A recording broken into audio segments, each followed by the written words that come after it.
the electric vehicles and the grid can, in the future, work together as a system is another very, very important part of our research. One particular development last year that I particularly like is, I know some of you may have seen our electric Shelby Cobra. This is last year was the 50th anniversary of the Shelby Cobra, but this does not have a Ford V8 engine. It's an electric vehicle. But what is pretty novel about it is that the entire structure of the car was 3D printed. It's a hell of a big 3D printer that was developed out of our Oak Ridge laboratory. And if you haven't seen it, you can go to our website and look at it. It's really a beautiful looking vehicle that I did have the pleasure of driving. But in terms of what the technology means, it's about efficient manufacturing, lightweight composite materials, and then adding the clean power, a very, very low emissions vehicle. So I think it's kind of a symbol. It's not available yet as a commercial car, but a symbol of the future, and I think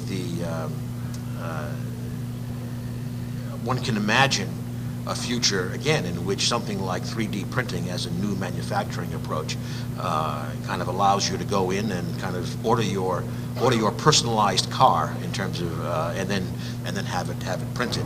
I can say we took this Shelby Cobra to Paris for a technology showcase during the COP21, the climate meetings, and it was about the biggest hit there. And one can never underestimate the value of photo ops for high-ranking government officials seeing this printed vehicle. Another of the vehicles that we have focused on, very, very different, and one which they would not let me drive, in contrast to the Cobra, is our Super Truck program. So this is going to big Class 8 vehicles to boost the efficiency by at least 50%. And as you know, these trucks haul about 80% of the nation's goods. We made 4 awards. They've essentially all met or exceeded their goals. In fact, Daimler Trucks North America achieved a 115% efficiency improvement in that truck. We're talking here about saving, say, $20,000 a year on fuel costs for one truck, and of course the associated emissions. So again, we have a broad spectrum of cost-shared partnerships with the vehicle industry, from cars to the biggest trucks. We have supported other technologies, many of which are in one way or another actually on this floor. A major push for lightweighting vehicles. Again, I mentioned earlier things like aluminum bodies, technologies to join aluminum and steel, join carbon fiber with steel, and in fact, with these advances, the battery pack for the Chevy Spark weighs about 90 pounds less than before, with no loss of range or efficiency. We worked with Ford in terms of the EcoBoost engine for the F-150, basically a V6 delivering V8 performance, and still with a 20 to 25% fuel use reduction. Fuel cells, another area where, again, already last year we saw on this floor a number of fuel cell models coming out. Another area where, especially going back to Los Alamos laboratory, we've been working on for quite a few years. Today, I will just announce, and you can see our press release, a new round of funding for cost-shared projects with industry, labs and university teams working together for next-generation technology. So our Office of Energy Efficiency and Renewable Energy has a new $55 million funding round for projects in battery materials, advanced electric drive vehicle motors, improved lightweight materials, grid system modernization with electric vehicles, plug-in vehicle charging infrastructure, and other projects that are that will advance energy efficiency, advance things like new lubricants, alternative fuels, advanced combustion in combustion engines for efficiency and the like. We're also providing $3 million to help vehicle fleets combine their purchasing of alternative fuels or advanced technology vehicles. And there are 2 projects there, and that will help set up an aggregated purchasing system for vehicle systems and components to help achieve economies of scale, increase production volumes, and reduce costs. Performance and cost targets and we really guide our DOE investments, and again, reducing the combined battery and electric drive system costs by up to 50% is our target.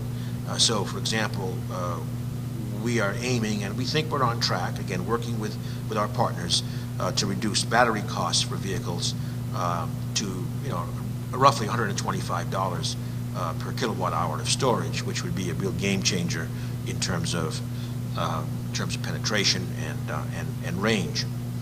So we think with these funding opportunities, again, we will help reach our what's called EV everywhere goal, so that early in the next decade we can really get to plug-in EVs that are essentially as affordable as conventional vehicles of 1 decade earlier.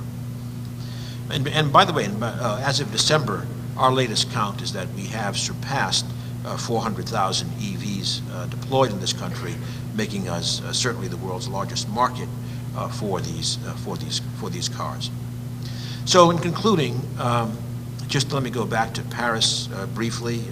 Last month, the results of the COP21 meeting with almost 200 countries coming together in terms of putting forward a variety of goals that will be significant in reducing greenhouse gas emissions, I think was quite an achievement. It will certainly put the premium on continuing our vehicle technology innovation with efficiency, with EVs, with alternative fuels.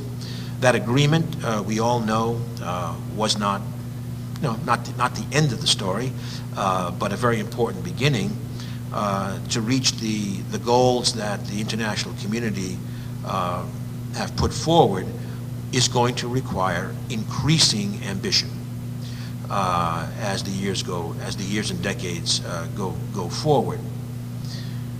A story also out of Paris that perhaps was not as much recognized, but we think is extremely important, happened at the beginning of the meeting, when President Obama and the leaders of 19 other countries announced something called Mission Innovation, in which those 20 countries, including ours, will be looking to double our R&D investment in clean energy technologies. That includes, of course, in the automotive and vehicle sector more broadly. That commitment was made in parallel with another coalition that was developed, led by Bill Gates, called the Breakthrough Energy Coalition.